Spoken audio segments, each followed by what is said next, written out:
Good Hey, so far. Jeff said I was. Jeff, we did God is love, and I'll pay him for. Oh, baby.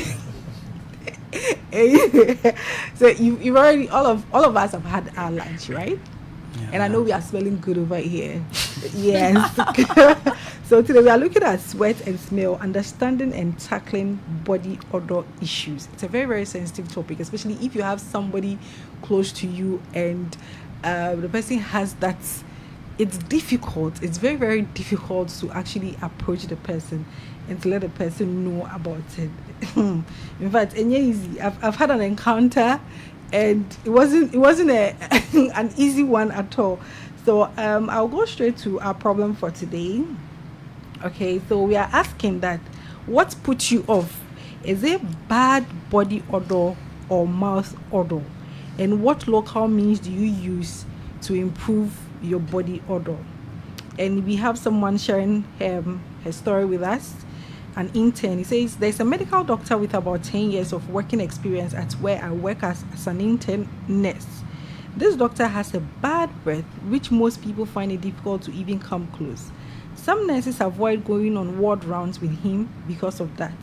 It saddens my heart, and I humbly ask on how best I could help him or inform him. So this is our question for today. If you want to send in fact, not if you want to, we need you to send in your opinions on how we can, in fact, go about this issue. So you can do that on 0577 001027. The number again is 0577 001027. You can call, text, or send us a voice note. And once we open the phone lines too, you can also call to share your opinion on this. So this is a nurse, a rotational nurse, as we will call it, saying she has an issue with a doctor who has been working for the past 10 years now, but has a bad breath, but nobody is telling him. And everybody's running away. So doesn't know what to do. What do you think this lady should do? You can share your opinion with us by text. And when we open the phone lines too, you can call in to share. So let's start. Who is starting for us? When we say bad breath, what are we looking at? Bad breath. Who's taking? Okay, Rachel, let's go. Sure. So for bad breath, I think every person has breath. Like when we speak, we give breath, but then sometimes it may not be as pleasant. So when the breath that comes out of your mouth whenever you speak or you open your mouth is not as pleasant or as usual as we think it to be, that's when we term it as bad breath. Oh, okay. One of the questions that always beats my mind is people with bad breath or bad body odor, do they actually perceive it at all? It's something surprisingly, I don't know, maybe it's because it's on them, they don't really perceive it, because some may perceive it, they will, that's if they actually take notice of it, but then because it's on them, they feel like it's usual. That's their usual for them. Body, unless maybe smell, let me just say. Maybe it has changed over some period of time. Then if the person is really observant, the person can notice, or the person actually speaks in an enclosed space where the person can perceive his or her own breath. The person can tell. When I sweat and I perceive a little smell, like I could see that no, this is not good at all. Or even when you eat onions and you talk, you can smell it. So sometimes I ask myself whether these people who have been living with that, they can actually perceive it at all or not. Some actually do claim they cannot perceive. There's people around that tell them or inform them that now I'm perceiving something unpleasant from your end. But then most of the times they actually do not perceive it. Give the impression that they do not perceive it themselves. So, Eben, what actually causes that at all? With that of the body odor, we are looking at a combination of bacterial growth and sweat. Okay. So even though some people believe some have theirs to be natural because they didn't, their first baby bath wasn't done. I was actually going to ask that. Yes. I wish I had a midwife here to even help us with that aspect of it. That is, there are two school of thoughts. It's may or may not be true, because sincerely, that bath is not so much of, and it's there's no bad smell in the uterus, so it can be. So my argument from that point, it can be from that. So, but basically, what literature says is when there is sweat, you leave it for bacteria to grow on it. It causes a body odor, and that of the bad breath can be as a result of some conditions, as we discussed. I think about 2 or 3 weeks back with tonsillitis, that it can be a cause for that. Also, when you're not taking good care of our mouth, the personal hygiene. Yes. And some people are fan of taking onions and they'll go straight to bed. I don't think you will wake up with a good angel in your mouth. So these are some of the factors that could lead to please. you having. Okay. Do you want to add anything, Bridget, or you want to add something? Okay, sure. Okay, so now also there are some people who naturally, they sweat a lot. Okay, we all sweat as we move about our daily activities. We tend to sweat here and there, but there are some people that tend to sweat excessively. Okay, and knowing that our skin harbors a lot of microbes, it tends to exacerbate the odor that they give off. Okay, so normally those who sweat excessively, they are prone to, giving off this body odor. And then also some people may have certain underlying conditions. People with diabetes, okay, they tend to give off this smell, normally from their body and also from their breath. And then also people with liver or kidney conditions, they can also give off some odor. Yeah, I think with liver, yes, because I once had a client like that, and she kept complaining that you could smell, like perceive, the body is coming up, bringing up bad odor and all that. Yeah, so I think with the liver aspect, it's true. So you being at the lab scientist, are there any tests you could run to know if something is wrong somewhere concerning having a bad odor? It's absolutely. Pardon? Well, Even are you saying something? You just have to lift your hands.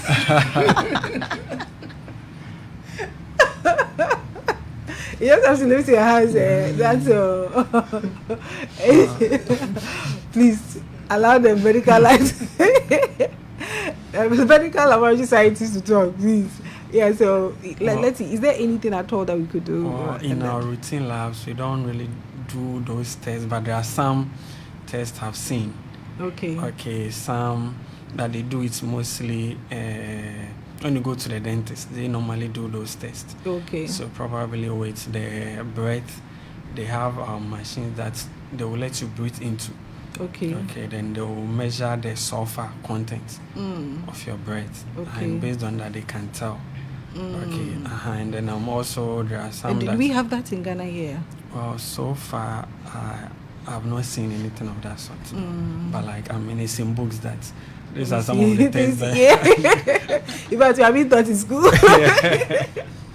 Okay, so you want to add to add a little, I think initially when he was speaking, he spoke about the body having microorganisms.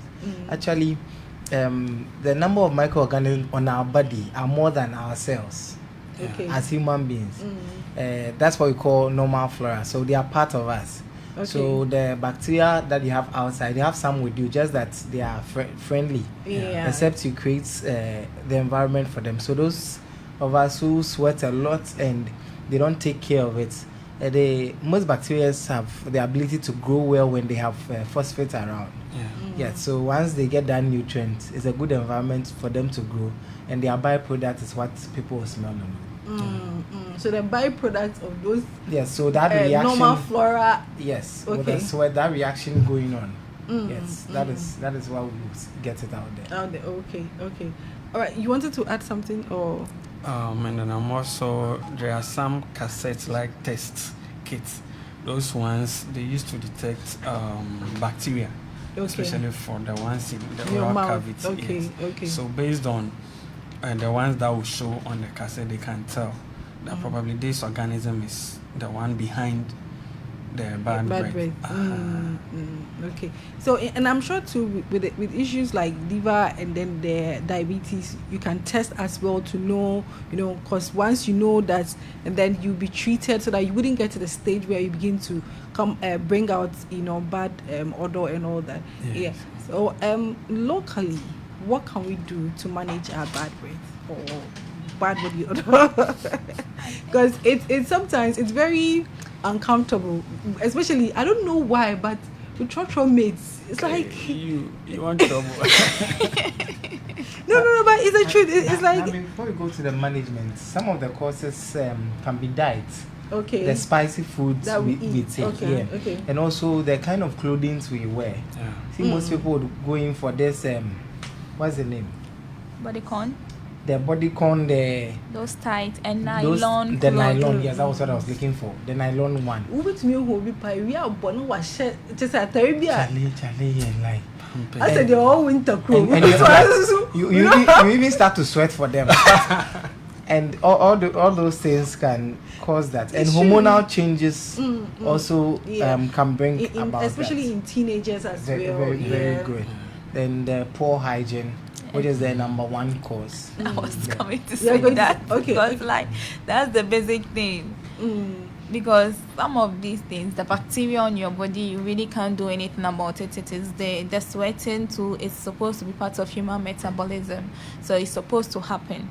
Just that unfortunately some people, due to one condition or the other, their metabolism rate is higher, so they sweat more than normal.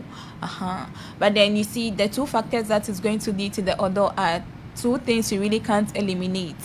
So it's just up to you to manage, like make sure that you at least control them. So I think personal hygiene is at the forefront of all this, with mouth odor and then body odor. With mouth odor, you are eating, and then there is bacteria in your mouth as well. They will decompose. The reactions that Eben was talking about is going to happen in your mouth. Sure. Yes, especially when you sleep overnight. You see, that period gives them a playground, like free one, because you didn't brush, you've eaten, so there's food particles, and your mouth is shut for a very long time. So you've given them, some of them, they even function well in the absence of oxygen. So you've shut it down, so you are creating a very good environment for them to grow. And you've given them like room, the place is closed, no interruptions, so they get to work. So by the time you wake up, they've released a lot of their byproducts. So usually your first morning breath, if you do not brush, it's a very good example of bad breath. That's a very classic example of bad breath. Yes. So I think our personal hygiene it's at the forefront of the courses. There are certain things you really can't help, but then the diet. Okay, so let's start with personal hygiene first. Okay, let's start. How do we, manage ourselves well? So we smell good, both on our bodies and in our mouth. Personal hygiene. Let's start with that. So if I will start with that, for me, with a normal person, each day, at least morning and evening, you should take your bath. And one thing is, those what of if us, I want to bath once? You hold on, I'll get there. Those of us who decide to, we are part of the beard gang, and we have armpit gang and the other gang, the pubic gang. You are giving room. You are for in the spirit. as you grow the hair there, even though you think nobody will come inspect it, as in primary school or GHS, you give. The hair is able to harbor the sweat. The heat over there, then makes the environment so conducive. Once you sweat, the hair will keep the fluid there. It won't let it go out. Like if there is no hair, it will just leak through your skin that way. So you would have to take good care of it. Shave often. You don't wait for Val's Day to shave. Let's stay on the hair. We are still on the hair. Yeah, let's say I want to grow my hair, like up, down, everywhere. I want to grow it. How well can I keep it so that it wouldn't smell that bad? If you are going to leave your hair, then you should be ready to bath often. So for you, the two even doesn't become an option. You have to like five times a day. Assuming you're a nurse, so back when I was at the ward, I'll take my bath before I get to work. Once I return from work, the next thing I do is to take my bath. Yeah. And before I go to bed, I take my bath. Hey, wow. That was 3 times, and sometimes I noticed my soap was running faster than my salary. Oh my God. But still, I had to manage, because if you should consider an emergency nurse, what do you take care at the emergency unit? You come and you won't bath. No, it's a different thing. No. Yeah. So if you are going to keep the hair, you don't have an issue. Probably you're a Rastafarian. Probably yours is a Rastafarian of the armpit. So you can keep it. Just that, oh dog. I'm even shy. So you just make sure you're going to keep. The whole world is watching you. Are we live? Now Yes, we are live. We are live on Facebook. Please, I'm not like that. Okay, so please, you have to take good care of the place, and probably you can trim it. Okay, not that bad. Like not actually taking everything off, but like yes, you can trim it. Some leave it. I think by an experience on the ward, I had to pass a catheter for a female patient. This one, since I'm not calling out the name of the patient, I'm allowed to talk about it. And she took off her underwear. Nah. You nearly ran away. Jesus. Or you nearly collapsed. Which of them? The forest. Is it Achimota Forest? Actually, currently Ghana, because of Galamsey, we don't have forest anymore. But the forest we witness, only God helped us. We had to swim, go look for the urethra to pass your catheters. So please, shave for us. Vows Day is coming. Just Friday, okay? God bless you. Well, so I think you want to add something, okay, with the hair. Yes, and also with the hair. You see, even as we are talking about bathing at least twice a day or 3 times, the most important, after bathing, you have to make sure you keep it dry. Yeah. Okay. So if you want to keep the hair, then you need to buy a hair dryer. Yes, so you blow dry it here. In the first place, why would you even want to be keeping those hair? I don't know. We people don't even who see it to appreciate them. Hey, You see? he's You will not see. Yeah, but he appreciates it. Now, before I go married, one of my You used to keep your no hair. one of my now God forgive you. One of my deal breakers and turn off was to see a lady either on the street or anywhere. You raise your hand and I see hair in your armpit. It's a deal breaker. It's a turn off. Like no matter how pretty you are, it puts me away. I think just within the week I picked one lady at dawn and she spoke once and I decided not to talk again in the car. She went for overnight trip. I hope you get it. And Jesus, people are doing well. Oh my goodness. I'm going to see so Frederick, as you were saying, this boy. Yeah, so you have to keep it dry. Dry, yeah. Because when it's moist, it tends to serve as a conducive environment for the bacteria to thrive. So it's better if you want to keep it.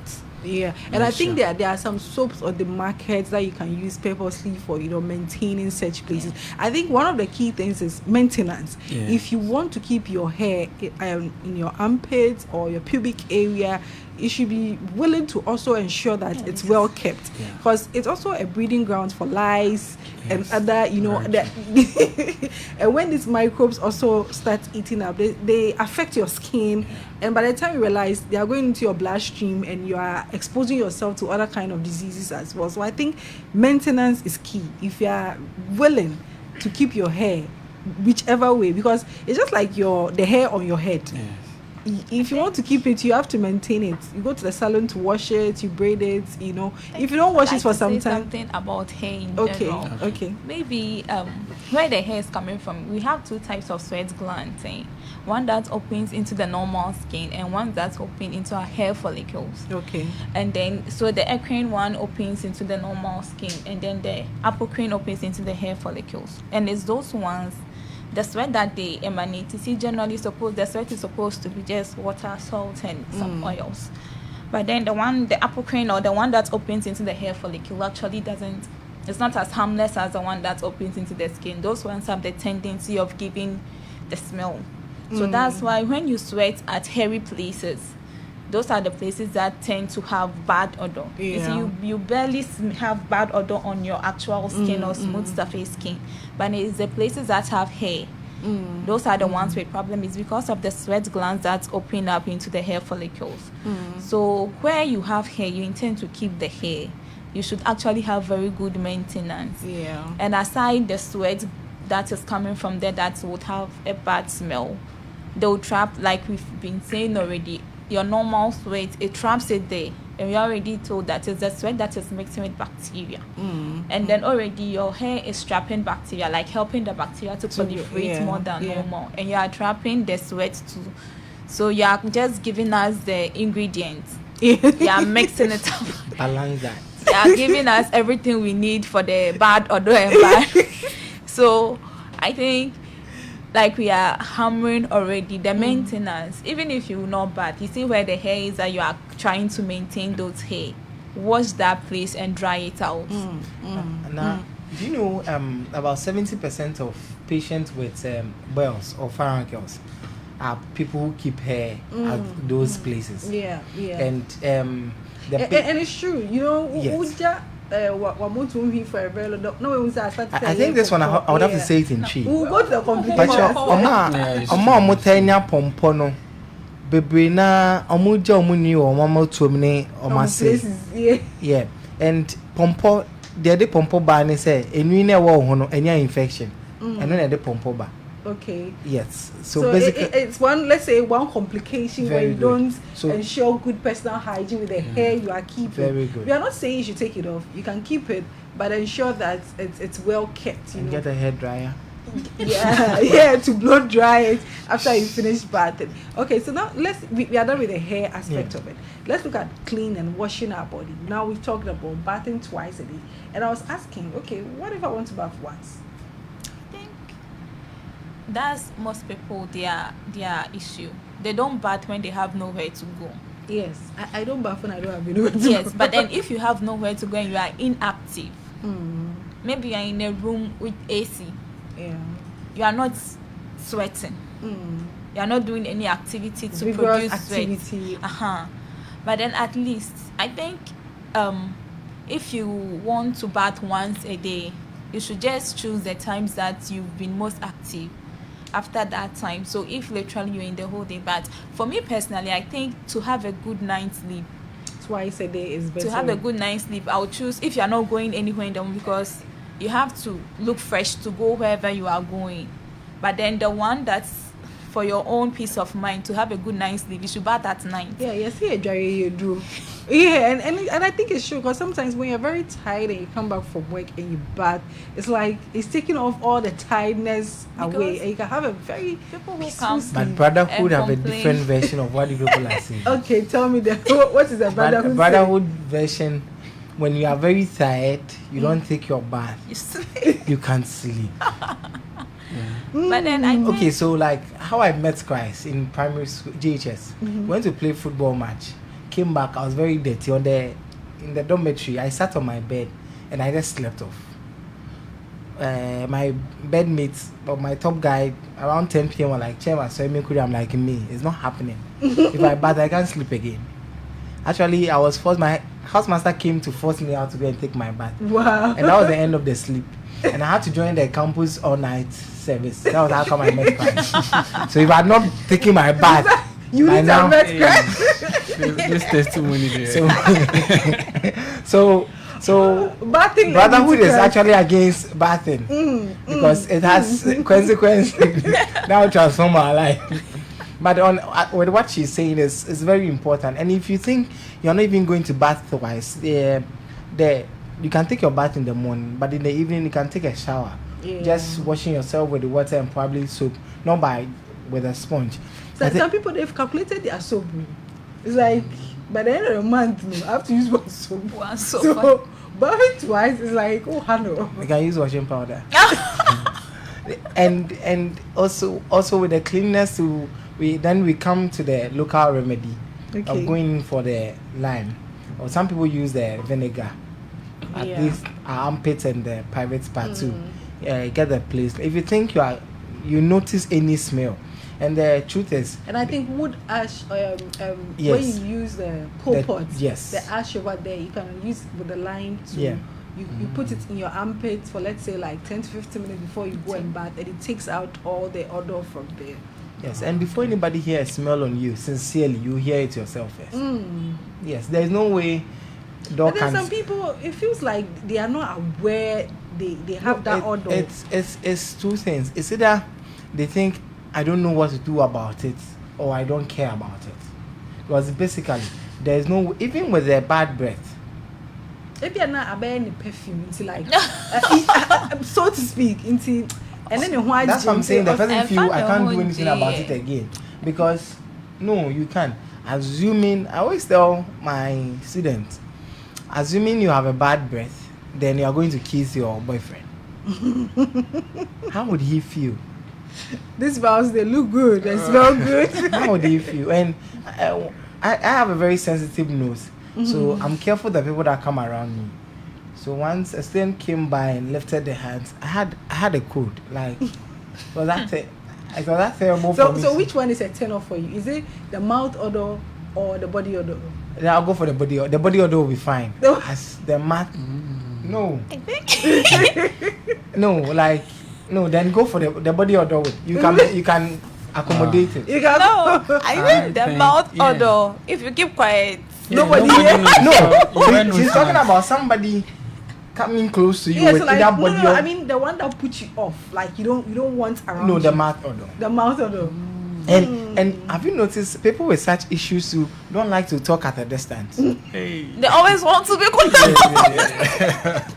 to explain themselves. Anyway, if you just tuned in, this is Empire 102.7 FM, and we are discussing body odor and mouth odor on Health Lunch today. And I have two gentlemen and a beautiful lady with me. We've actually discussed a lot. We've talked about what actually causes this odor, where we live or we create conducive environments in our armpits or our private parts to give room for these microbes to grow. Because everybody has these microbes. We call them normal flora, and they are part of our system. But once you provide a certain environment for them, they begin to thrive in a certain way, and they produce odor either in your mouth or in your armpits or your body as a whole. And we've talked about the fact that mostly you wouldn't perceive smell on your skin, your hands, let's just say, because there are no hairs over there. But at places where we harbor or we have a lot of hair there, you can you make room for them to grow, and then you start having foul smell as well. So if you just tune in, okay, we've not talked much. We are still looking at the possible ways we can curb the situation. You can join in the conversation by sending us a text message on 0577 001027. The number again is 0577 001027. If you have a way, okay, of maintaining yourself locally, we want to look at the local means of keeping ourselves to smell good. We know that with the other foreign types, when you go to the supermarket, there are a lot. We don't want to deal with the brands now. We want to look at locally how best can we maintain ourselves, to smell good. And we have an issue here where a rotation nurse, okay, working with a particular doctor who has 10 years experience but has a bad mouth odor, of which everybody tries to stay away from him. Well, she finds it very, very uncomfortable, and she wants to solve this issue. She doesn't know how to go about it. How best do you think she should go about this situation?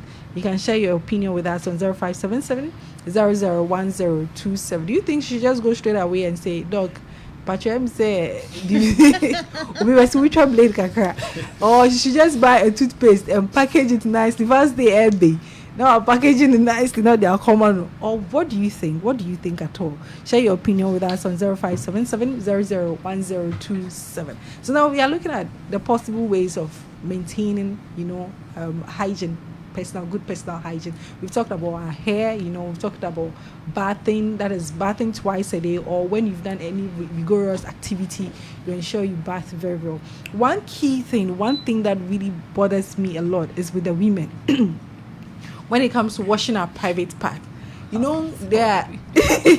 It's something that actually bothers me a lot. We normally say, we the health workers, we always say avoid putting soap in your vagina, but we mean the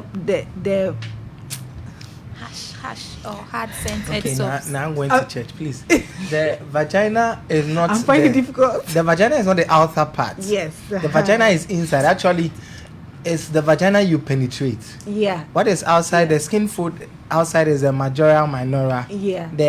The mouth, the lips. For that part, soap can go there, but inside, soap shouldn't go there. So when you're bathing, it's inside. You don't take soap there. The lips, no. And when I person of very kaka, but no one Jesus, but a chame share yes, so the main kana. It's not how much, but I Jeff yes, so you're ready. I'm the Muhammad. So the lips. Oba no na no honum dia fa sapone sem na twitwi ho baby a ho funu no twitwi exactly where the hair no efu no, so that's exactly what you use soap to wash that place, and in between your thighs and the majora baby a hwini funu. So this semina etwitwi ho everywhere come all this upon twitwi ho cry beboa, and then inside it you all need to also wash it, because sometimes the fold where the clitoris is and the majora in between that side, it fits me.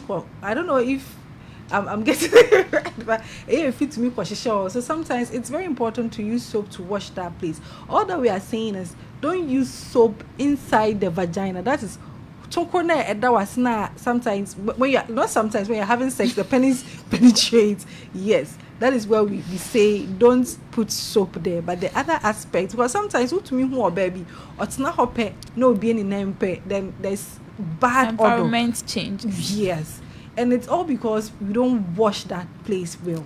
I think now when you mentioned the folds, I've also remembered something I think we skipped. Okay. For the people that are likely to have the body odor and then body odor. Okay. I think obese people, not necessarily obese, I think fat fleshy people. Let's say fleshy people. I'm sorry, please forgive me. Fleshy people, yes. You see, because they have a lot of flesh, they are folds. You see, their skin, I don't know, I think the skin is not able to accommodate the fat or something, but then there are folds in the body, and then when they are going through their routine cleanups, sometimes they overlook those folds. See, sometimes at the side, under the breast, the stomach, they have multiple folds. So they just bat the visible part, and then they leave. But then those places to tend to really hold sweat, like you sweat into those parts, and then it traps like the sweat, and then it's also thank you. There's heat there. So the bacteria will grow, react with your sweat, and then you know what happens next. So our people that have a lot of flesh, kindly, those parts, the folds, yes, be intentional about those parts. Especially when you put on brazier for a very long time and you are back, you need to raise the breast so that you wash under the breast. But sometimes, not that sometimes, you sweat. You sweat. So it covers some dirt over there. So after, a day's work, you get home and you take off your clothes and you're bathing. Ali, make it intentional to raise under the breast and clean it. Use a sponge to scrub it. Yeah, so I think it's very, very key. And talking about where your abdomen, like, the food,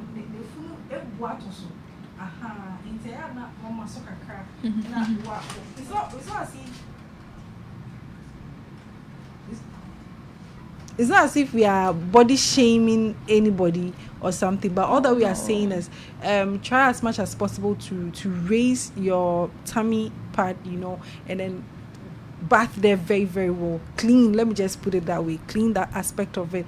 And then when you take off your brazier, you clean under you raise your breast, and then you clean that place as well. And then with underwears, I'm very, very particular with the ladies, because sometimes not mistakenly with Jane, and I say on now then spell out perceiving guys there, no guys there, I'm pitting there. A constant problem, but with ladies, and it's because sometimes we wear pants, I say underwear no wear knicker, no I say underwear skirt, and some wash people dress a bit shirt, underwear shirt, jeans, no good so. Yeah. I mean, so imagine the heat that you're suffocating the skin. Yes, you're suffocating that part. So I think if in fact when you are wearing jeans, you can just avoid wearing underwear just to make sure that place gets enough air over there, because once you are putting on underwear and wearing jeans and wearing pants as well, that's even the reason why cotton underwears are recommended. Those ones are breathable. They allow at least some air to enter. See, now we have underwears that are nylon, like the panties and then the underwear. The material is like very thin. Yes, but then it's not breathable. We have the breathable ones, but then those ones, you see, it's very continuous. Nylon, the ones that looks shiny, a bit sort of. Yes, it's shiny, like it's continuous. If you do like this, you literally can't see through it. So those ones are not breathable, and then it tends to trap heat over there, and it will proliferate bacterial growth, and then the growth will also, when there's sweat, the bacteria will react with it, and then you are producing unpleasant odors. So and some people can wear one underwear for like 1 week and they've not changed it. They say they wore panty before. So you can repeat the underwear the next day. Fine, okay. If you don't have enough and you want to repeat, which is why you're going back. If you don't even have enough now, before you sleep, wash it. Yeah, or you can dry it when you come back from wash it. In case they will say that it won't dry by morning. Let me show so them. you air it. You should have. We are washing away, When I was young, I used to wash my uniform 5 a.m. and 6 a.m. I'm wearing it. So there's a trick.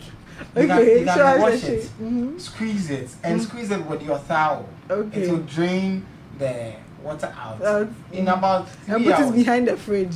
You don't even need it behind the fridge. Just put it under your fan. At least the fridge, there may be dust you can't see. So under your fan, you wake up in the morning and it's fine. And our sisters, please iron your underwear. Your panties as well. Iron them. Hot. That if you buy nylon, you can't iron. So it will melt. So please iron them. It's very healthy. Okay. We are advertising for our brothers who are suffering and they can't talk about it. We'll come to you guys very soon. It's like come on, you're annoyed. We'll come to you guys. So just as you are saying, at least you can wash it. But let's just say you can't wash it maybe due to if you have just 2 underwears. When you come back from work and the sun is still there, you can dry it and then wear a different one the next day, so that when you come back the next 2 days, you can wear the dried one and then you rotate in between. But to just wear one underwear for the whole week, it's a no-no. It's a no-no. Come back and fold it. They'll fold it and put it in some corner. Then in the morning, because he thinks wash your pants and wash your underwear. If anything, pants in a canova underwear. But it's a no-go area. So please, we are pleading with our ladies. We want to avoid this bad odor, because we'll look at the consequences of these things, because it has complications. You might think it's just you coming or perceiving or producing bad odor, but we'll look at consequences of harboring all these things. What can it lead to? These things can also lead to infertility as well, because you are suffocating the place. You are allowing germs to grow over there. They'll pass through your urethra and then they'll go into your cervix and into your womb, and they start causing complications, and you say the witch in your village is the cause of it. Meanwhile, it's you. You're not keeping a good personal hygiene. Or so maybe you're helping the witches to operate. It's an ingredient for the witches. Anyway, this is just by the way, but these are some of the things that causes a lot of problems for us, but we just overlook it. You might look at it at the surface that it's just an underwear and all that, but there are complications to it. So we are pleading with you, once you have 2 underwear, you can wear one, dry the other one, or better still, wash it. As Evan said, you wash it by morning, it's dry, you iron it, and you are good to go. You can wear it. But now, why would you have an iPhone and have just 2 underwear? Hey, something I guess. No, my problem I've always had with my students. Why would you have an iPhone and old school fees? Or have an iPhone and you'll tell you it's a second-hand iPhone, so you want to flex, but you're not ready to invest. For networking. Really? So I think we invest in other things. But we should invest in our priorities. Yes. It's about priorities. It's very what is the essence in going to buy a makeup kit when you have a bad body smell? There's sorry to say, but there is no sense in it because no matter how good you are looking, some people buy expensive perfume, but it still smell bad. You see, and it means you are not keeping a good research shows that hygiene. the perfume doesn't take off the smell. It just try to cover it. But there are some people. It's the masket. So once the mask go off, no, there are some people some of their body odor is stronger than the perfume, and it makes it worse. Yes, and even Yes. and those who do, if you ask those who do polish on death, they will tell you who that are those? I want to know them. they smell bad after that than even before. So instead of you doing polish on death, it's better you just go to the bathroom And just wash down. with just water alone will be enough than to then- do the polish on death. So I think we have to pay attention to that. Yeah. I also like to add, you see, as we are talking about personal hygiene, there are instances where people, they will bath alright, but they will still wear whatever dirty clothes they were wearing. Or some The they'll just guys, turn they it. like wearing the singlet. They'll turn their singlet. Oh yes. And Eben, it am I That, lying? that was back in jail. Where you are? Oh yeah, Jeff, me what? Why are you trying to victimize that? It's an abuse. I know your potential. That's what you're saying. Yeah, so I mean, we should avoid that. Okay, it's better when you bath, you wear new clothes. Okay, because the old one, it might be dirty, it might be The sweat in it. sweaty. So when you wear it, you are just adding up to the odor. It wouldn't change my soul. It's better when you bath, you wear new clothes. This is to the brotherhood. I To think everybody. To everybody. I think with the new clothes, some people, their definition of dirty clothes is when they are seeing visible Dirt, dirt on yeah. the clothes. Please, once you've worn the clothes, it is lasted more than 10 minutes on you. The probability that you sweat whilst wearing the clothes is high. So, and in this part of our world, you can barely go there without sweating, unless you are inactive. So once you are engaging in any sort of physical activity, you would sweat. So you don't have to literally see dirt on the cloth before you classify it as dirty clothes. Once you've worn it for at least an hour, please You have to change. put it in the laundry basket and wear a new one. We beg. So let's come to now. We've looked at the body aspects. Let's look at the mouth as well. You know, Please, you want to add. footwear. Okay. Yes. Yeah. So wearing tights footwear. Okay. When it happens, it traps heat. Okay, and there's no air circulating there, so it also gives room for bacteria, and even you end up sweating more there. Okay, and in effect, it will end up adding to the odor. So Yeah. it's better you wear, footwear that's, breathable. Okay, and it shouldn't also. And those who do wash and wear the footwear, they will wash that it and one- put it behind the that one. fridge. The boys, they like doing that, pa. Yeah, so- after the boys. For me personally, I'm not comfortable wearing any enclosed footwear without socks. Okay. No matter, and my wife keep fighting me that this footwear you're not supposed to wear socks, but with a little I know, I'm going to sweat there. So at least the socks Yes. will just absorb some of the sweat Yes, for you. instead of it going directly Yes, into the yes. shoes. So that's why some of our brethren, when they take off their shoes, but I'm the kind that easily takes off my shoe. So I don't want the He's kids. off LSC. Oh, it's done with sandals. It's done with sandals. So I won't want to take it out and like. Everybody will be running away. But if you've noticed in the ward where we keep our what's the name? Cross. Yeah. Where we keep them. That place always have a bad smell. Yeah. But Yeah. even with yeah. that, I'm not comfortable wearing even that one without socks. Yes, so if you've noticed those who have bad smell from there, they don't mostly wear socks. Socks. Yes. So I think it's a good campaign we are going on, and we have to pay attention to it. So wherever you can have any kind of sweat, it's better you have something cotton to absorb the sweat. Yeah. Or you should have some sort of air passing through that area. Yeah. It's very important. And when we bath too, I think with the foot you need to open the They dig it. Some don't. Yeah. They just strap the leg scrub and that's down. yeah. But But you have to- you open and- it and in between you clean that place, and after bathing to use the towel to drying. dry that aspect, because sometimes that's how foot rot starts, when the place is moist, it gives rooms for these microbes to thrive over there. And people don't really, pay attention to all these things. It's very, very true. So now let's look at the mouth aspect of it too. We have some few questions here. We'll look at them, but let's look at the mouth. I know, okay, everybody knows you have to brush 2 times a day. At least twice a day. And now even you brush 3 times a day. Two is fine. 2 is fine. Okay. So another option that we can have is, okay, maybe you don't want to brush in the evening. You can do warm saline water. Let's say salt water. Let me just put it. So you just take salt water, put it in warm water, and gargle, then go to bed. If you feel you don't want to brush, you are too tired to brush, or you are saving your toothpaste, so you can use it for a long time. You can alternatively use the salt water as well. And then brushing to a tongue, on top of the tongue. During this week now, I was going through, this topic to know what to come up with. And I saw a video where someone was showing how to brush teeth, and on the tongue, people overlook it. They just brush their teeth and they forget the tongue. But the back of your tongue is where it generates, the smell.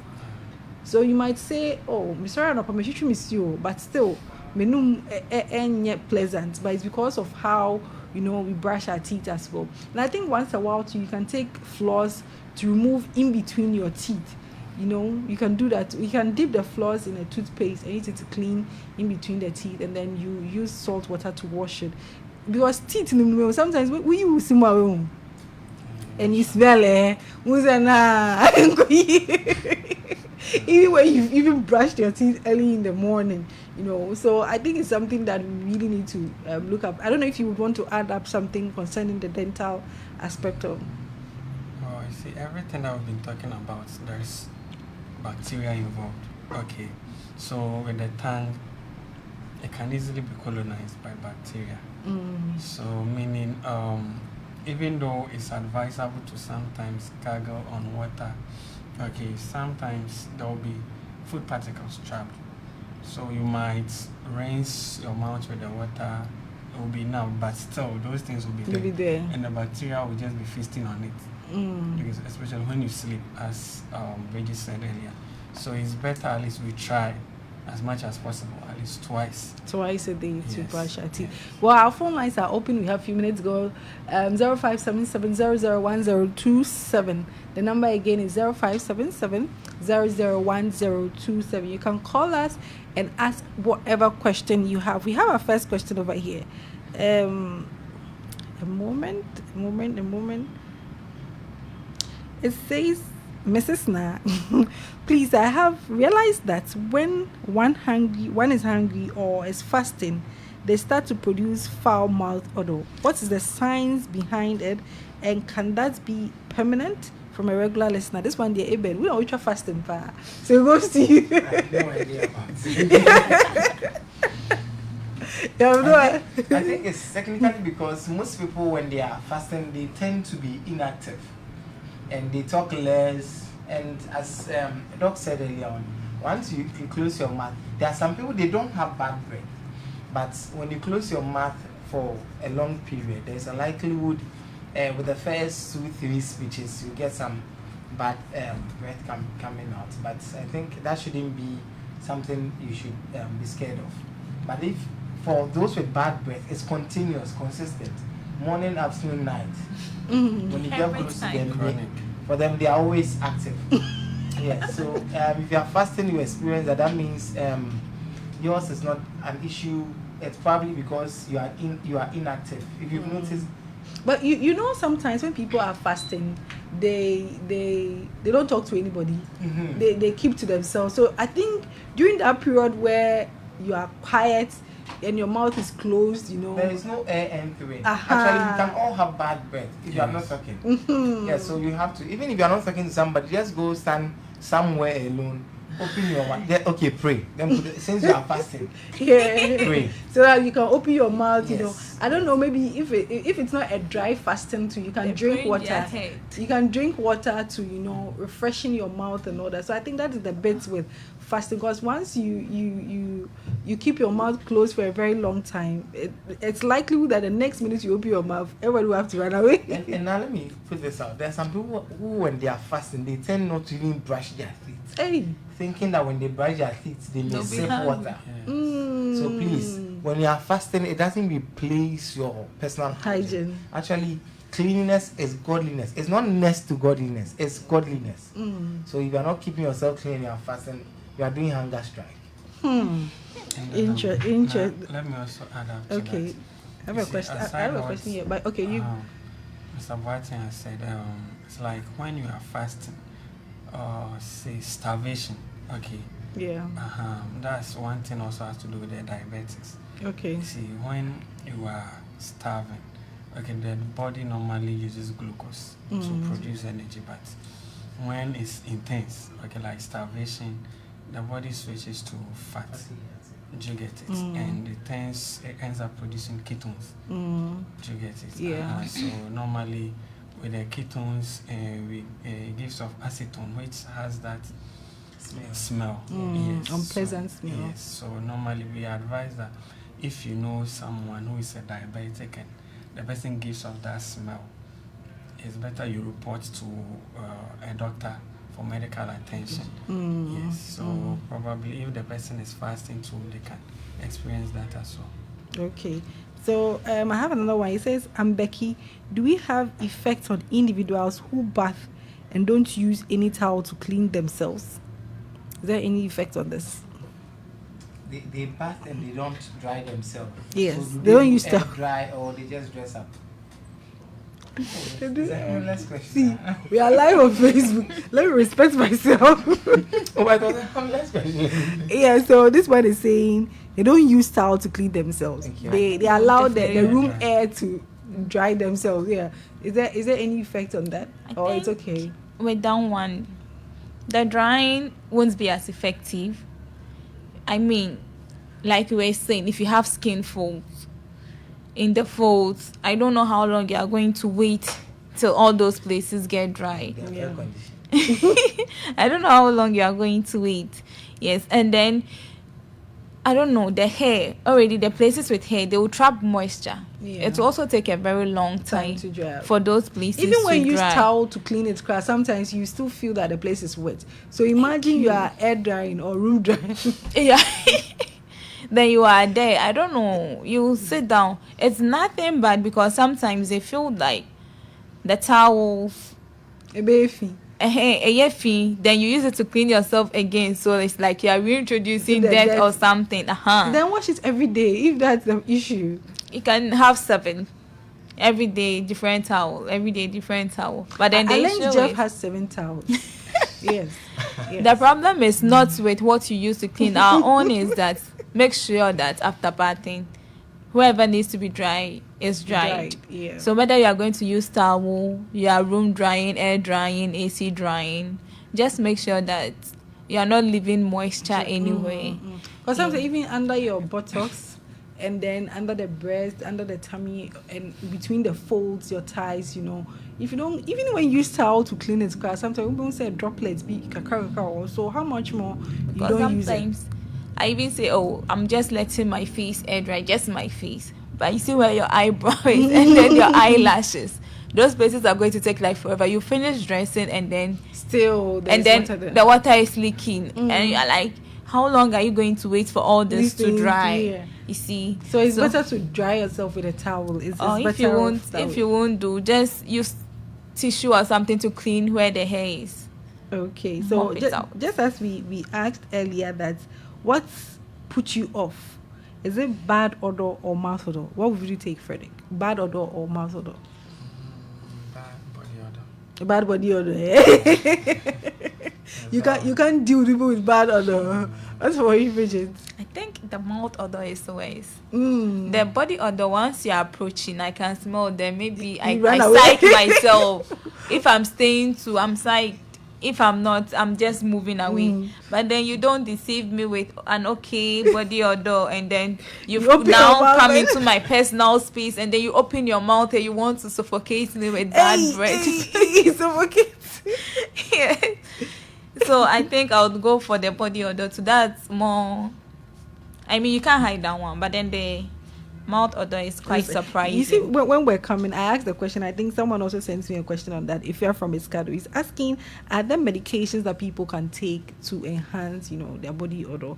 When we're coming, I was actually asking you that too. Yes. So to say medications to take, I think that would depend on what is causing your body odor. We've already mentioned some conditions, the kidney issue and then liver, diabetes. I think those ones, if it's something, diseases like this, it needs to be treated. But then we've also mentioned the deodorant. They are not, I won't say medications, but then they enhance some of them, the good smell, but then we have antiperspirants. Okay. Those ones are actually better because the deodorant, like we are saying, it's not just going to buy any other deodorant, but the one with what antiperspirant. Okay. It's preventing, it's sort of closing your sweat pores. Okay. So it's preventing the sweat. Okay. And then using medicated soap too. Exactly. So the medicated soap too is going to tackle the microbes that are there. So I think that is the rationale behind most of our local remedies. Yeah. The lime that we use, it has antibacterial properties, and the lime actually has a very refreshing smell. So it's like it combines, it's tackling the microbes, and then it will also leave you with a good smell as well. The vinegar, the baking soda, sometimes people use. Yeah, the baking soda. Yeah. How do they use that? I've heard of it, but I don't know how. So the baking soda is also with the same idea. It has antibacterial properties. So once you mix it with water, then you apply it your armpit or wherever you are tackling the odor at.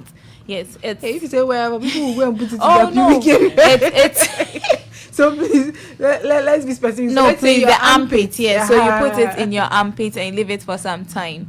It's going to reduce the microbe load there. So you see that the next time it's sort of reducing your body odor. So because the microbes are being lowered, and then it won't be reacting with sweat. There won't be a lot to react with sweat to be producing the bad odor. Yeah. And I learned some people also use plantain leaves to brush their teeth, and also helps in mouth odor as well. Yeah. And I think if anybody has any local means, I don't know if you guys have, you can share with that as well. Because I aside the charcoal, the ash aspect of it, the lime, we've talked about the soda. And now I'm talking about the plantain leaves as well. I don't know if they. Plantain, I've tried it in the past. Normally, you add charcoal to it. So I think that's what is now being replicated with the toothpaste that we have with the charcoal. They don't add charcoal. Pardon? They don't add charcoal. I think the plantain leaves is serving more like a brush sort of. Yeah. It will. It's giving you a somehow a rough texture to brush or to clean the teeth. And I think we can also go in for the mouthwash as well. So for those of us who think brushing twice daily, it's a whole work that you don't receive salary. Just get a mouthwash, then I think you can use that to replace. So it means that in the morning, for that one, you would have to brush with your toothbrush and toothpaste. Or probably even in the night if you think you are feeling lazy. I use the mouthwash. You don't use the mouthwash in the morning. We won't survive you. I think the mouthwash, even we already spoke about some diets that you take. We have diets that will increase sulfur. They are very rich in sulfur. We've already mentioned sulfur also implicated but we didn't mention some of the food, So if you could touch on that would be very, very helpful. Okay, I think we have like onions. Onions are our first culprit. Garlic. Yes. I think there are a number of them, but for now, remember the onion and garlic. Yeah, so those ones are our first culprits. But then if you take these strong scented foods or these foods that are rich in sulfur, sometimes the time that you take them, waiting for evening brushing, could be a problem. So if you have the mouthwash as well, after eating, you just use it to wash your mouth. Exactly. At least it brings the their strong scents down. Or you can take a men's chewing gum as Thank well you. to help. Yeah.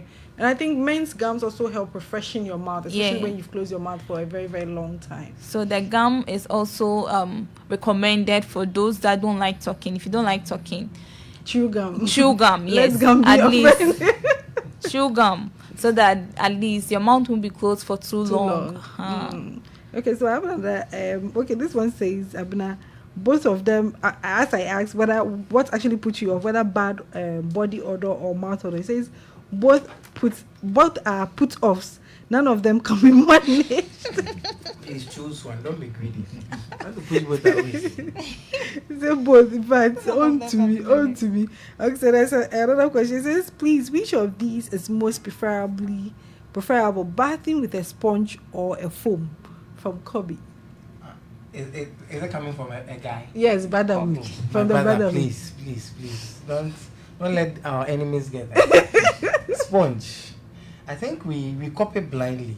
The whites, they are used to the soft, extremely soft sponge or foam.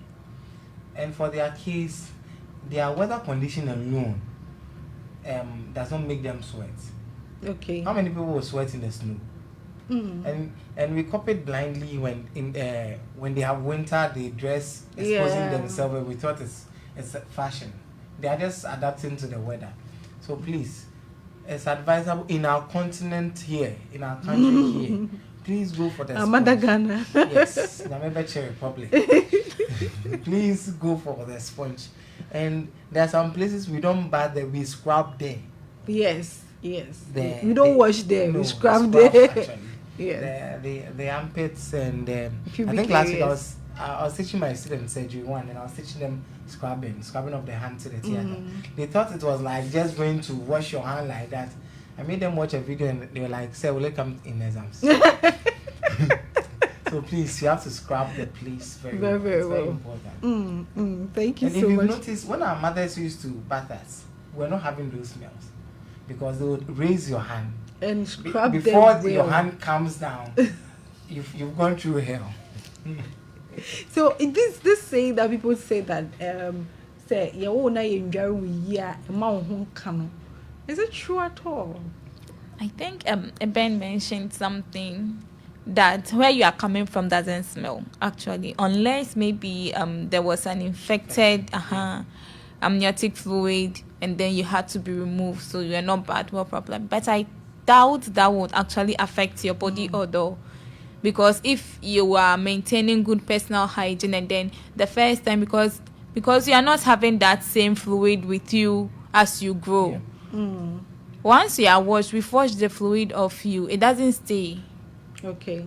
So it's with your accumulated hygiene, like how you carry yourself after that. That's what will accumulate, because if you keep not washing well, that's when you have the issue. But once you are washing well, it's not about But now, check how babies are bad. Look at the amount of water a baby will use. Even me, I may not use. My daughter's bucket is bigger than mine because they will pour water. It doesn't add up. That's analogy does not add up. I think they are trying to blame the midwives that bathed them first for their that, because the first bath wasn't done well. The scent stuck to them from bed. But then I think the basic thing is that where you are coming from wasn't smelling, so you are not supposed to carry anything. You are not even given a bath. Yeah, you are just clean. Yes, exactly. With oil and those stuff. And so if that is going to be true, then it's going to happen on the first day, which is not the case. No, maybe first day, they didn't really bath you well, and is it the casiosa on your body stacks with you, and they don't bath you well, so it keeps adding. Of course, I've actually noticed that thing actually smells. Okay. If you don't bath well, like if you don't bath the baby well to clean it, and people are not folds in like the armpits. Then probably the person didn't have grandmother. Because with this old women, once you tell them not to do, we advise them to stop using pouring hot water into the male organ and stuff, but they still do it. And my mother-in-law, when they came around, the way No, the scrubbing they are doing is, I'm not sure. Probably the person may have a grandmother. But anyway, so let's wrap up with this final one. So this lady, the scenario I just read out, that there's a medical doctor with 10 years of experience working at where I work as an intern nurse. The doctor has a bad breath, which most people find it difficult to even come close. Some nurses avoid going on ward rounds with him because of that. It saddens my heart, and I humbly ask on how best I could help him or inform him. What should she do? Who is taking that first? So some of these things are very, very personal, and for you to enter someone's personal space in that manner, you should have some sort of relationship with the person. There are nice ways to go about it. Yes. It's about the approach and how you communicate. How will she approach the approach? Okay, so if it's me, I can go soft and hard, depending on who the person is. So, doc, you know we are very close, and you are good. You know your stuff medically. But this is the case where it's an intern, let's say a national service. It doesn't matter. You may be a student. Nurse, a doctor who is a senior doctor to you. 10 years experience. When you have 30 years, you have a problem. Yes, so no, the hold approach. on. Wait. Doesn't the president of Ghana go to a medical doctor for help? Yeah, he does. He's the president. He has everything, even him. I'm struggling with you down here. Please, let's. So, if it was to be you, how would you go about it? Val's Day is coming. I'll buy him a hamper, and I'll add that with a note. I may not deliver it directly. Okay. You can bring it to Empire. Add his number.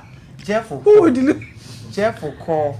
Make that delivery. You have a hamper. There are a couple of staff in it. Well, it should. Yes. Jeff will do that. And you have a note in it that, please, I work at the hospital.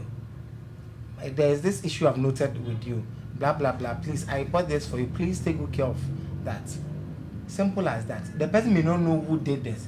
But once you start seeing changes, you know that you've achieved something. And please, if you can't say it, Brother Jeffrey is very good at that. He has his program from 3 a.m. to 6 a.m. And Sundays too, from 12. Please, Val's Day is on Friday. He'll be here. You bring it on Thursday. He'll call Friday dawn. Doctor will pass by in the morning to pick it up. If not, we can send it by DHL. I'll pay for it.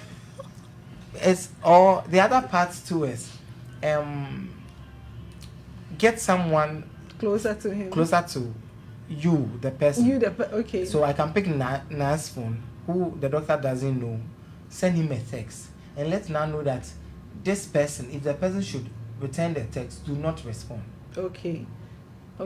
So like using a different number to send him a text to let him know that this is the situation he's going through. Okay. And or there, I think I did this with a body odor for a lady friend. Okay. Yes. So I went to town. I was going to buy my show. I bought two. I came in, I'm like, this is what I use. I want you to try. And let me see. I didn't tell her you are smelling. But just try, let me see. I think I want you to change yours. She did that and there was difference. Now she was using what I was using, even though it's a meal something. But it was working for the person. Yes. So maybe what she was using wasn't helping probably her. No helping her. And people are not like me, so become close with people. Let them know that if you are going to be friends, when I see you mess up, I should look you in the face and tell you what you did was bad. If you can't do that, then but this is work ethics. You know, in Ghana here, it's difficult to approach your superior, even in the nursing fraternity. No, that's why. You know that's how, why there's an how adage chaotic in that would be if there's you an share. adage in tree that ohina yen kana sem no ordinentuma ete physics e will be do. So if you are king, we don't tell you anything. You probably, for all you know, if you're a doctor, forgive me for my next statement. For all you know, he may be one of the arrogant doctors, but brilliant. And people feel, Charlie, the way you are because arrogant. he is so. Yes. Let's just enjoy the number. Very. Because the doctors I've worked with, I will tell you, and I won't think twice about it. You go blunt on it. What about you, Bridget? For me, I think I understand the lady's dilemma because there's someone. Is the lady also interested in the doctor? That question might be asked. I don't know. Unless I ask you, hi lady, please, if you are listening to us, kindly send your response. But Because I think aside, you see, the professional barrier, there's also age barrier. Yeah. Because sometimes in our part of the world, it's difficult for someone who is younger to actually confront an older person about certain things. Yeah. And that's not even something to me that it concerns you. But then it's like, it doesn't concern you. Yeah. It's affecting you, but it doesn't concern you. So me personally, if it bothers me and I want to tell you about it, there are certain things I find hard to say, so I'd rather send you a note. Either a text message. If I have your number, I'll send a text message. And then if not, I'll write a note and then leave it on your desk or something, hoping that you see. And if you see, I'll know. I'll just be checking to see whether there's improvement or not. Yes, or like maybe I'll just ask, oh, good morning or something. Because there are certain notes that if you see, you're expecting a reaction. So I'll be looking out for the reaction. If it's not coming, either the person will be nice to you or will find himself offended. Exactly. Or, that kind of thing. Because this one, I doubt if you are not the person, even if you are the person's friend, it won't ever be pleasant for the person hearing it. Yeah. Imagine your friend tells you that, oh, I'm perceiving a bad odor from you or bad breath. I mean, even if you're not offended, you'll be hurt. Yes, but then it's still something you understand that, or it's still something the person needed to see. Okay. So initially you may be offended, but then with time you understand that you needed help and the person has at least pointed out your problem, and that's like halfway through your problem. You can now start looking out for solution. And probably even before her for 10 years, unless he recently developed the odor. I'm sure he has had pointers. It's something that he has, because for nurses to avoid going on ward rounds in him, So I'm sure he has had pointers already. And he's probably even working on it himself. Or he's working and then it's not, or he has just decided to ignore it. So you still have to find a way of telling him. Okay. But I would go through a text message or a note. Okay. What about you, Frederick? I think I will try the notes. You also go by the notes? Because it will be tough. Face to face, it might not go on. So I think I will try the notes, then maybe subsequently I'll have to tell him or suggest that, your boss. Yeah, but you see, we are not happy there. You get it? We may not be able to say it, but it's something that we discuss behind him. Like, hey, Charlie, this guy. So I think I'll have to, not confront him, but in a nice way.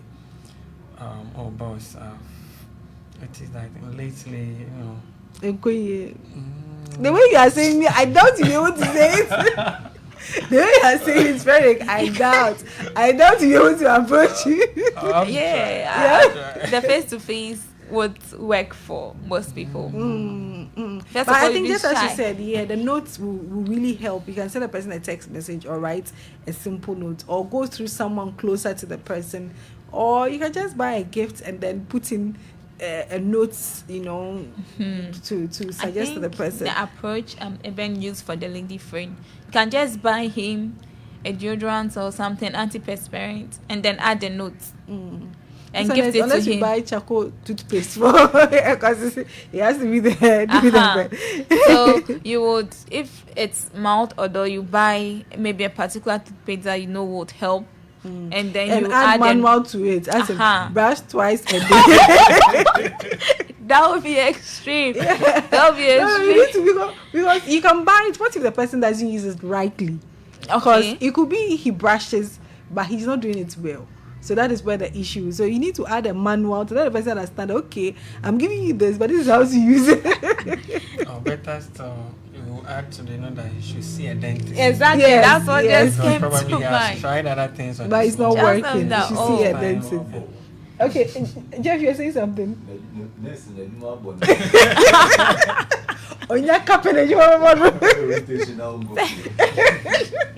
Anyway, our time is up. Let's take this last question and we'll just call it a wrap. In fact, we've spent much time that we usually do. This one says, what about when ladies have their menstruations? Please, can you say something small about that one too? Ladies, over to us. I don't know, the gents, do you have something to say about it? When they have their menstruation, Yeah, I think, can you please say something small about that one too, when ladies are menstruating? Oh, but I think with any lady that is sane, you know that when you're menstruating, you have to really take good care of yourself. Yeah. Because it's, for want of better words, let me say it's waste products coming out. Yeah. And you treat waste with diligence. So for that one, it's not negotiable. Those with the heavy bleed, you would have to bath more than 3 times. Okay. Because you need to wash the place well and keep the place very clean. So for that is not negotiable. When your underwear, you have to change it often. But I know people who use one pad the whole day. One? Yeah. That's unhealthy. Yeah.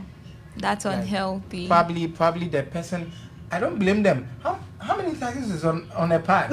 You understand? I beg, let's not go there.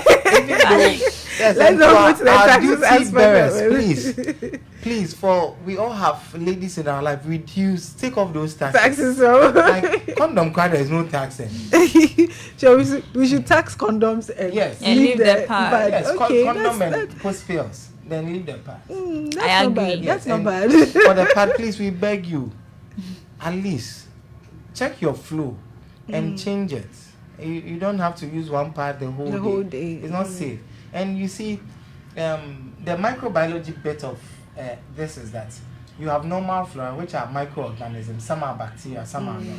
But even though the majority of the normal flora you have is bacteria, they need environment to grow. Yeah. And that environment, the blood will give it to them. So you give them fields, they will grow. They will grow in the field. They want dirty things, and that's where they will grow. So please, our sisters, we are begging you, as Val's Day is coming, if the red people also visit you downstairs, please use more than one sanitary pad. Yeah. And make sure at least you know your menstrual cycle. You shave prior to your menses, because the hair can trap the blood clots over there, and if you don't wash it well, it gives you some offensive smell as well. So you ensure that prior to your menses, your place is well shaved, your pubic area is well shaved, and just as you mentioned, you change your pad frequently. If you are somebody that you are heavy flow, or even if you don't flow that heavy, it's not hygienic to wear one pad from morning to evening. It's not a good thing. I would like to say something on that. For even if you don't flow much, the blood decomposes with time. Okay. If you notice, or you are observant, you notice that if you wear your pad the first time, maybe if you visit the washroom, the color of the pad is like red at first. Yeah. But then with time, if you keep the pad longer, maybe by the time you're about to change, it becomes darker. brown. Yeah, brownish, like dark sort of. It's yeah. decomposing, and that one smells. Even the fresh one actually has, but then the decomposed one has a more offensive smell. So even if you don't flow that much and you keep one pad on, with time it's decomposing. So you see that it will be emitting that smell. I think there is this. We have pads with mint that's supposed to mask the smell.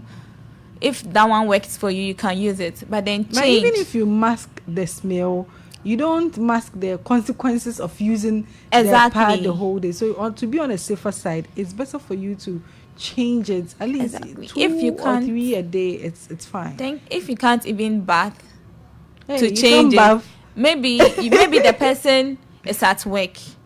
The person will go to work in the morning and come back late at night. You come back, you can have wipes.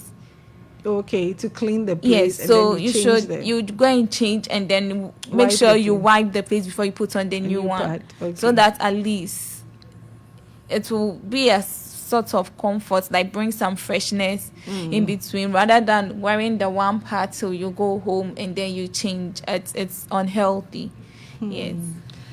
Well, so soon our time is up. In fact, we spent much time that we normally do, all because we've had an interesting discussion over here in the studios, and we just couldn't wrap it up, even though I know there are some few things we've not tackled. But we just have to call it a day. Today we've been talking about, body and mouth odor, issues surrounding it, and we look at all the various angles, what actually causes it, and then some of the few complications that we didn't mention, or we touched on a few. That is the boils, when you overgrow your hair and you don't keep it well. So it's something that we need to look at. And also, when it comes to infertility aspect, so chance it's all because keep it wasi dry change pad often panties near dead dry all these things can lead to infertility if you don't keep that place well. Okay, it can give room for lice. Nancy Kwame who so you can give room for lice to also develop, and you can have skin lesions as well. You get it. So we should just keep ourselves neat. Personal hygiene is very, very important. Not just you are producing an unpleasant smell, but as well you expose yourself to complications. Okay, someone just said to me, said, please, what are some common home remedies that can be practiced after your menstrual cycle to avoid bad odor? So some of the home remedies is what we talked about. We said you change your pad twice, if not twice, at least morning and evening, or 3 times. And just as Bridget also said, if you're at a workplace and you are staying there for a longer period, get yourself some wipe, you change, you clean the place, and then you put on a fresh pad before you get home, and then you bath as well. Okay, so these are some of the common home remedies we can do. And I know some people use Amon Sin or something like that, but in this 24th century, I'm not sure we are still using those things. I'm not sure we are still using those things. So please, we are going to plead with the government to tax free our parts so that everybody can afford it, and rather tax the condoms. Put high tax on condoms. Yes, some of us, we are married, so we don't care. They should wait after Vows Day. Yeah, so I think that's basically it. And then washing your panty well, drying them well, and then ironing it. Dry them in the sun, not in your room, not on the chair in your room. No, in the sun. You dry them there, because once you don't and you put them on with a pad with a blood, you are risking yourself. So I'm sure we've answered you on that. You want to add up something? No, since Friday is Vows Day, please let's take and that will be your final word. yes, let's take good care of ourselves. Be safe out there. Remember, you're a Christian, you're a Muslim. Abide by those rules. It's good. God is coming soon. Jesus will surely come. Remember that. You will look left and right, but God is watching you from the top. And those of us who would want to try people's husbands and wives, please stay away. We beg you. Husbands and Wives Association has petitioned me to tell you that this Vows Day, dear, compare day. And also health-wise, please remember there is infection out there. The ones you can cure and the ones you can't cure. So please be very, very careful and cautious. Have fun, chill, but as we say, don't freeze. Okay, thank you so much, Amen. Bridget, what about you? Your final words. You call it a wrap. Sure. I think there's a very interesting topic. It's important we know these things. Sometimes I say me number, I say me hubon, but you're not doing anything about it, please. It has complications, and aside that, you turn people away. Like people just will be turning you off. You think people don't like you, not that we don't like you, but then I think we like our nose more. So please take good care of yourself, and then just be healthy. If you have anything, like you have any concerns relating to these things, you can just visit. In fact, call us. We'll be glad to help you. Exactly. Even is here. You can even visit my pharmacy. I'll talk to you and then and help the Arms you. Pharmacy. Yes. Yeah, the location. Please, we have one branch at Apollo Total Filling Station, and then we have another one at Sawmill, just at the bus stop. Oh, okay. We have one branch. So you there. see Dr. Bridget, she will help you, she will sort you out. Thank you. Every branch has a pharmacist there. You can go and ask to speak with the pharmacist. We'll be sure to help you in any way that we can with whatever complaints that you have. Yes, and be safe out there, please. Buy condoms. This vows you don't know where the other person has passed. So we have a lot of condom in stock, please. Make sure you are protecting yourself and protecting other people as well. Thank you. Thank you. Frederick, what about you? So I would say that we shouldn't wait for things to get worse. Okay, immediately we notice certain changes.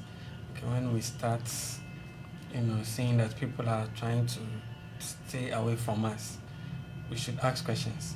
Yeah. What could be the reason? So if you are told that, just because of this, you have to take action, by implementing some of the things that we've discussed here today. And then also our advice that we should at least twice in a year visit a dentist. Yeah. Because, we are Ghanaians. The last time, personally. The things we eat. So we should make time for our health by visiting a dentist. Okay. Because sometimes when you go, they will help you. They will teach you how to clean your mouth, how to brush. Okay. They will make certain recommendations that will help. So that's what I can say. Thank you so much. I'm sure we'll definitely meet again next week Sunday, and you guys will tell post Vows Day how you guys enjoyed it. You come and tell me. So it's been a beautiful day over here, and I'm so glad to have you guys over here for us to discuss this issue. And I'm sure you out there, you've learned a thing or two from everything that we've discussed here. My final words to you guys, as Vows Day approaches, please, if you're a single person over there, you are not married, or you are yet to, please ask for the person's genotype. It's very, very important. If you are single, before you tell the person, buy shawarma, buy pizza, let's go here, let's go there, ask the person's genotype first, because sickle cell disease is something that you don't need to joke with. If you have a child with sickle cell disease, your whole life will crash down, and you don't have the means to take care of the child.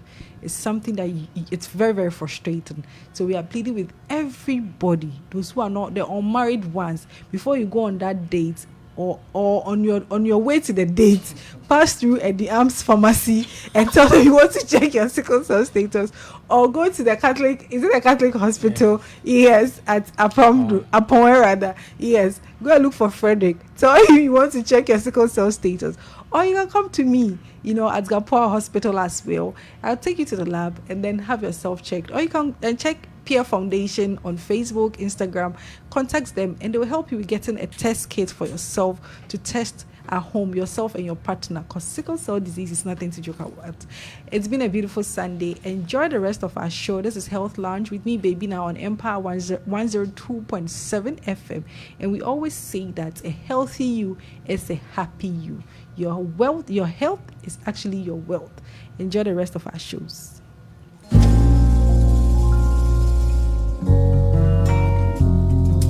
iLiveNG.com